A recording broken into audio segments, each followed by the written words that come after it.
प्रिय दर्शकों, आप सभी का स्मार्ट ज्योतिष सेवा में स्वागत है। 15 अक्टूबर 2023 से नवरात्र का प्रारंभ हो रहा है।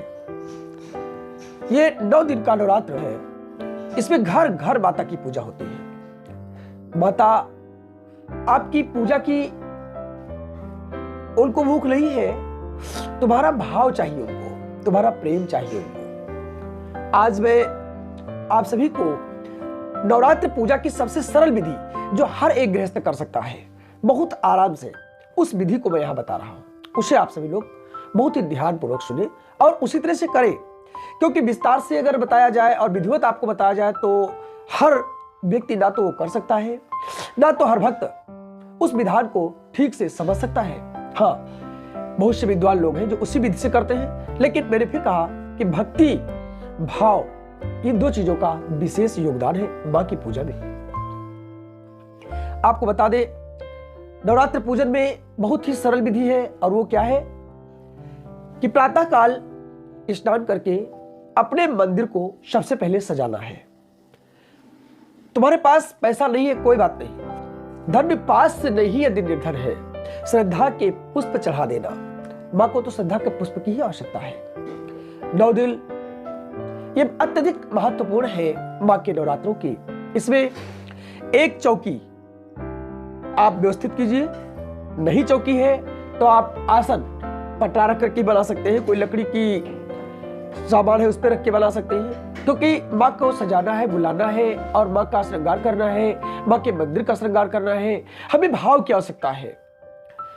वैसे तो कण कण में वो स्वयं है, लेकिन हम भाव कैसे देंगे, उन्हें बुलाएंगे। तो एक चौकी व्यवस्था कर लीजिए साफ। जहां पर आप पूजन कर रहे हैं कोशिश करें पूरब या उत्तर मुख को बैठ करके वहां पर पूजन करें, श्रेष्ठ होगा। दक्षिण मुखी बैठ करके पूजन नहीं करिएगा, शेष पश्चिम मुखी भी आप कर सकते हैं। चौकी पर लाल रंग का एक आसन आप लगा लीजिए। लगाने के बाद वहां पर सब पवित्रीकरण, अपना भी और चौकी का भी पवित्रीकरण कर लीजिए। पवित्रीकरण करने के बाद चावल का आसन आप चौकी पर दीजिए।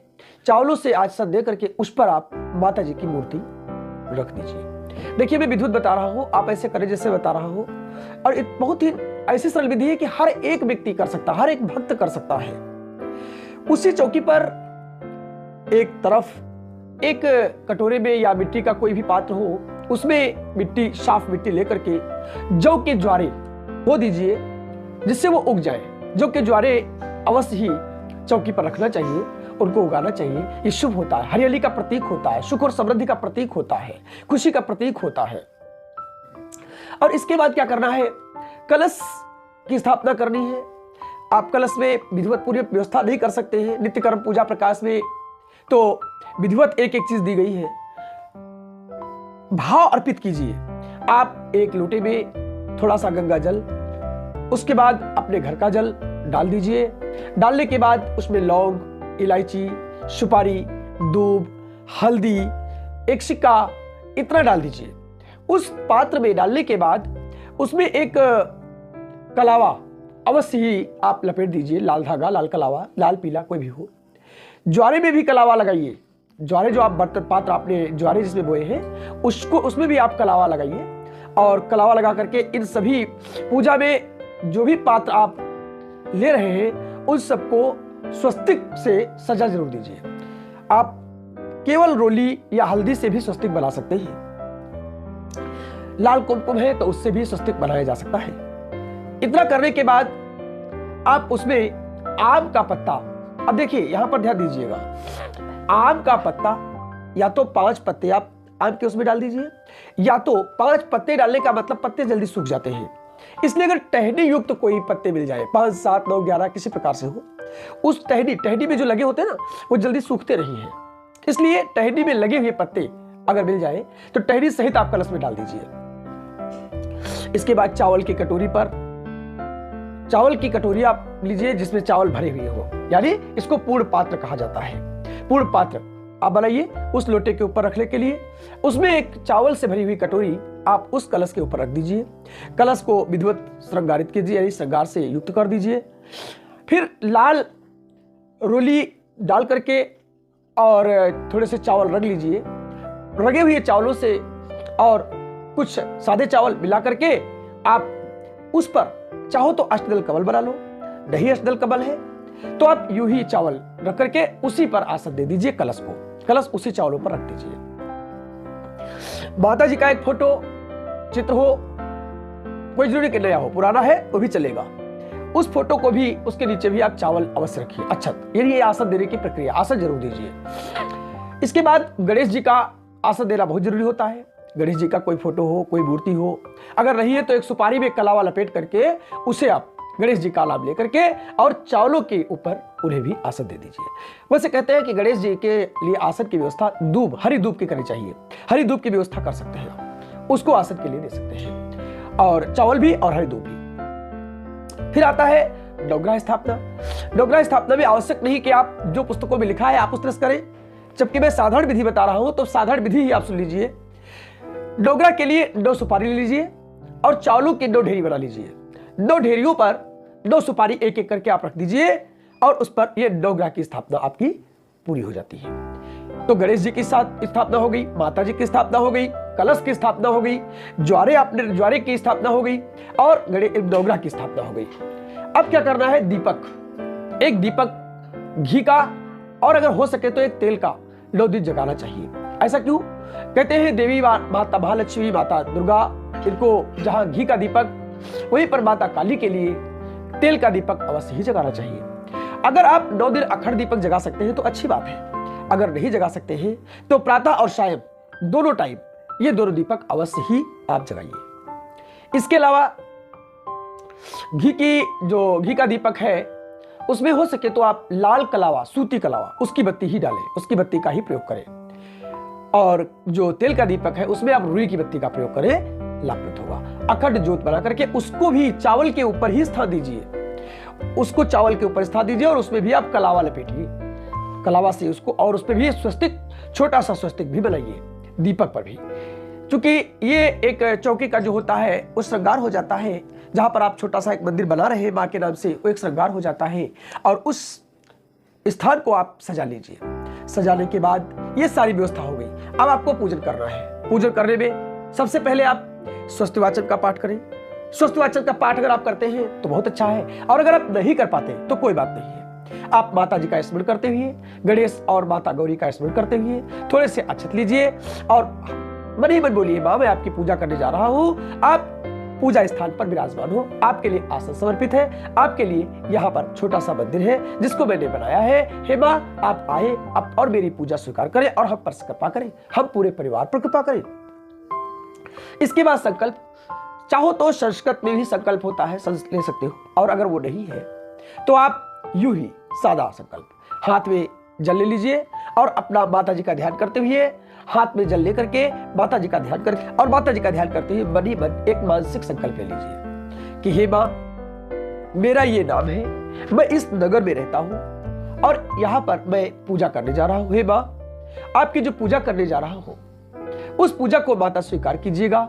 मैं अपने परिवार के, अपने समाज के लिए, अपने देश के लिए, सभी के कल्याणार्थ मैं आपकी पूजा कर रहा हूं, सभी जीव जंतुओं के कल्याणार्थ आपकी पूजा कर रहा हूं। हे मां समस्त विश्व पर अपना कल्याण करें, समस्त विश्व पर दया बनाए रखें और हम सभी आपके हे माता, हम सभी पर अपनी करुणा हमेशा बनाए रखें। ये आपका एक मानसिक संकल्प हो जाता है और इस संकल्प के साथ ही आप पूजा अपनी प्रारंभ कर दीजिए। सबसे पहले आप माता को जल से आचमन करने के बाद 3 बार आचमन करने के बाद माता का स्मरण करते हुए, गणेश जी का, गौरी जी का एक साथ स्मरण करते हुए आप सबको कलावा चढ़ाएं। इसके बाद सबके मस्तक पर तिलक, माता जी को चंदन नहीं लगाते, उन्हें सिंदूर लगाते हैं और गणेश जी को पीला चंदन लगाते हैं।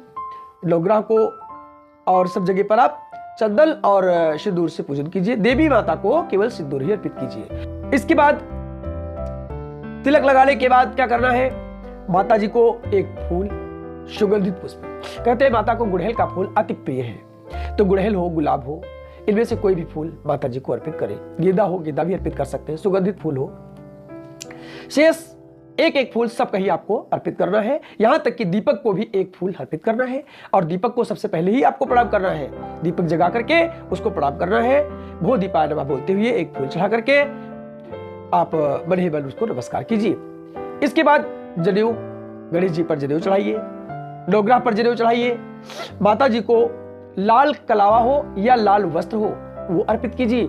माता जी को अर्पित करने के बाद पान चढ़ाइए। पान पर नहीं कुछ है तो लौंग, इलायची, सुपारी, प्रसाद सब कुछ रख सकते हैं और उस पान को माता जी के सामने अर्पित कर दीजिए। पंचमेवा आपके पास थोड़ा सा व्यवस्था रखिए, प्रसाद की व्यवस्था रखिए, मिश्री है, बतासा है, जो कुछ भी हो उसे माता जी को अर्पित कीजिए। इसके अलावा माता जी को फलों में केला अति प्रिय है, आप केले का माता जी को भोग दे सकते हैं। माता जी को श्रृंगार चढ़ाइए। श्रृंगार में जो घर की माताएं हैं, जो घर की स्त्रियां हैं, बहनें हैं, वो सभी माता जी को श्रृंगार, आप पूजा करते हैं तो आप भी माता जी को श्रृंगार अवश्य ही अर्पित किया जाता है। श्रृंगार अर्पित करें। श्रृंगार के बाद माता जी को दक्षिणा अवश्य अर्पित करें, जो भी श्रद्धा हो वो दक्षिणा अर्पित करें। ध्यान रहे जो प्रसाद आप चढ़ाते हैं वो प्रसाद लगभग पूजा करने के बाद यानी 1 घंटे के बाद उठा लीजिए, उसे अवश्य अपने पूरे घर में बांट दीजिए। बाहर नहीं देना, अपने घर में ही सबको बांट दीजिए, सबको ले दीजिए। घर की पूजा है, प्रसाद भी घर में दीजिए। बाहर से कोई आ जाए तो आप दे सकते हैं, लेकिन किसी को देने नहीं जाना है। इसके बाद क्या करना है, थोड़ी सी आग बना लीजिए वही पूजा स्थल पर, और कहते हैं 9 दिन की 9 आहुतियां रोज दी जाती है माता जी के नाम से। आप हवन सामग्री से नहीं है तो लौंग, घी और गुड़ इन तीनों को मिला करके माता जी को प्रतिदिन 9 जो है आहुति अवश्य प्रदान करें, इसका ध्यान रखें। इससे माता जी की कृपा भी आपको मिलती है।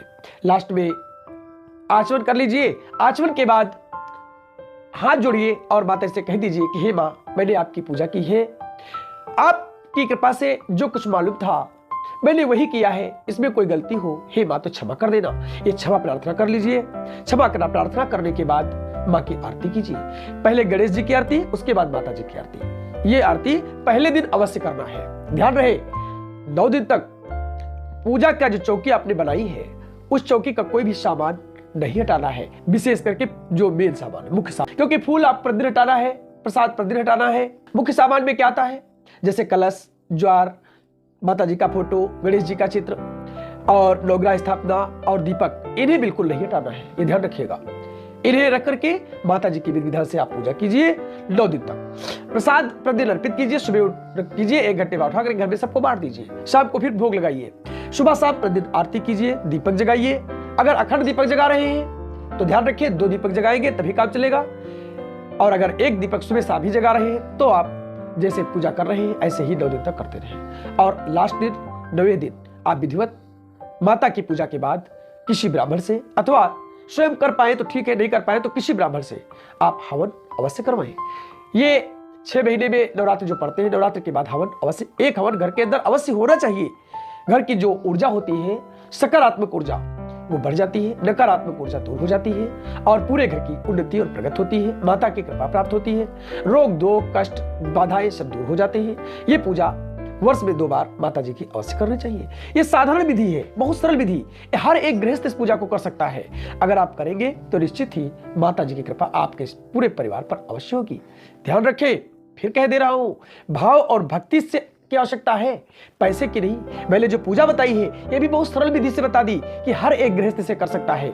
और अगर विधिवत पूजा आप करना चाहते हैं तो आगे आने वाले समय में मैं पूरा अनुष्ठान विधिवत एक एक करके आपको बता दूंगा। ध्यान रहे, अगर आप व्रत कर पाते हैं तो ठीक है, नहीं कर पाते तो कोई बात नहीं है। आप एक टाइम भोजन, साधना है, ये साधना होती है, साधना आप जैसे कर पाए, छोटी मोटी साधना जैसे कर पाए, बस भाव होना चाहिए। लेकिन भोजन 9 दिन तक एक बार कीजिए। अगर आप विद्युत पूजा अनुष्ठान कर रहे हैं, एक बार भोजन कीजिए, धरती पर शयन कीजिए। आप किसी भी पलंग, खटखाट अथवा चारपाई, तखत आदि पे अगर हो सके तो उसके बजाय धरती पे शयन कीजिए। बल विचार अच्छे रखिए। 9 दिन तक किसी प्रकार का कोई भी बाहरी भोजन, मांसाहार वगैरह बिल्कुल नहीं होना चाहिए। पूरी तरह से अपने को पवित्र और श्रद्धा भाव से जोड़े रखिए। हर कण कण में आपके घर पे कोई कन्या आ जाए, कोई पुरुष आ जाए, कोई अतिथि आ जाए, कोई महात्मा आ जाए, कोई ब्राह्मण आ जाए, उनका सत्सम्मान कीजिए और जो हो सके उनकी सेवा कीजिए। नवरात्रों में ये सब बातें बहुत ध्यान देने योग्य होती है, क्योंकि माता नवरात्रों में हर जगह विचरण करती है, किसी रूप में कर सकती है, भक्तों के रूप में कर सकती है। इसलिए ध्यान रखें, वो कभी भी किसी भी रूप में आपके घर आ सकती है। तो आज मैंने जो विधि आपको बताई माता की स्थापना और माता का पूजन की सरल विधि, इसे सब लोग अवश्य कीजिए। बहुत साधारण विधि है, इस विधि से करने में कोई दोष नहीं है। अगला वीडियो हमारा जो है दुर्गा सप्तशती पाठ अगर आप करते हैं तो किस विधि से पाठ करना चाहिए।